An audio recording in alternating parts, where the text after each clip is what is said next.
Hey guys, it's been like a month since I posted. I know you guys are mad at me. Well, maybe you guys have been waiting for me.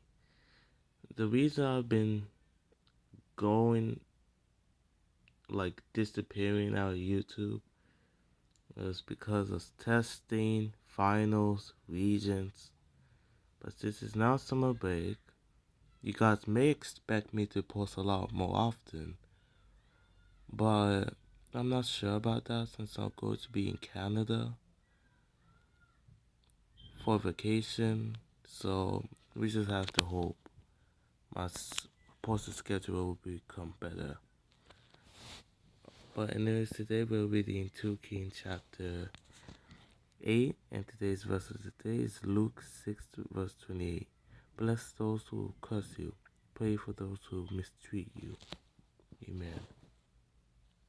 So today we're reading 2 Kings chapter 8. 2 Kings chapter 8. Now Elisha had said to the woman whose son he had restored to life, "Go away with your family and stay for a while wherever you can, because the Lord has decreed a famine in the land that will last 7 years." The woman proceeded to do as the man of God said. She and her family went away and stayed in the land of the Philistines for 7 years. At the end of 7 years she came back from the land of the Philistines and went to appeal to the king for her house and land. The king was talking to Gehazi, the servant of the man of God, and had said, "Tell me about all the great things Elisha has done."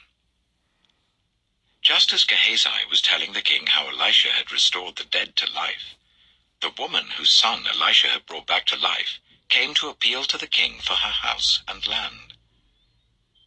Gehazi said, "This is the woman, my lord the king, and this is her son whom Elisha restored to life." The king asked the woman about it, and she told him. Then he assigned an official to her case and said to him, "Give back everything that belonged to her, including all the income from her land from the day she left the country until now." Elisha went to Damascus, and Ben-Hadad, king of Aram, was ill. When the king was told, "The man of God has come all the way up here," he said to Hazael, "Take a gift with you, and go to meet the man of God. Consult the Lord through him. Ask him, 'Will I recover from this illness?'" Hazael went to meet Elisha, taking with him as a gift 40 camel loads of all the finest wares of Damascus. He went in and stood before him and said, "Your son Ben-Hadad, king of Aram, has sent me to ask, 'Will I recover from this illness?'" Elisha answered, "Go and say to him, 'You will certainly recover.' Nevertheless, the Lord has revealed to me that he will in fact die." He stared at him with a fixed gaze, until Hazael was embarrassed. Then the man of God began to weep. "Why is my Lord weeping?" asked Hazael. "Because I know the harm you will do to the Israelites," he answered. "You will set fire to their fortified places, kill their young men with the sword, dash their little children to the ground, and rip open their pregnant women." Hazael said, "How could your servant, a mere dog, accomplish such a feat?" "The Lord has shown me that you will become king of Aram," answered Elisha.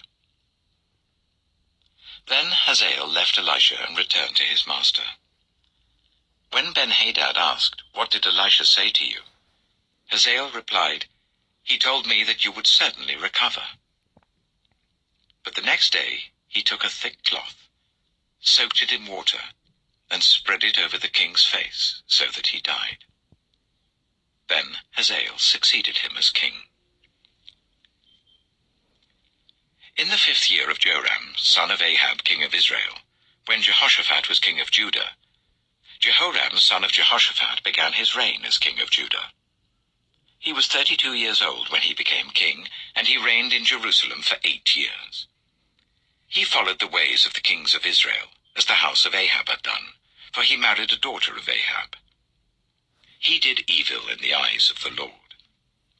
Nevertheless, for the sake of his servant David, the Lord was not willing to destroy Judah. He had promised to maintain a lamp for David and his descendants forever. In the time of Jehoram, Edom rebelled against Judah and set up its own king. So Jehoram went to Zair with all his chariots. The Edomites surrounded him and his chariot commanders, but he rose up and broke through by night. His army, however, fled back home. To this day, Edom has been in rebellion against Judah. Libnah revolted at the same time. As for the other events of Jehoram's reign and all he did, are they not written in the book of the annals of the kings of Judah? Jehoram rested with his ancestors and was buried with them in the city of David. And Ahaziah his son succeeded him as king. In the 12th year of Joram, son of Ahab king of Israel, Ahaziah son of Jehoram king of Judah began to reign. Ahaziah was 22 years old when he became king, and he reigned in Jerusalem for 1 year. His mother's name was Athaliah, a granddaughter of Omri king of Israel.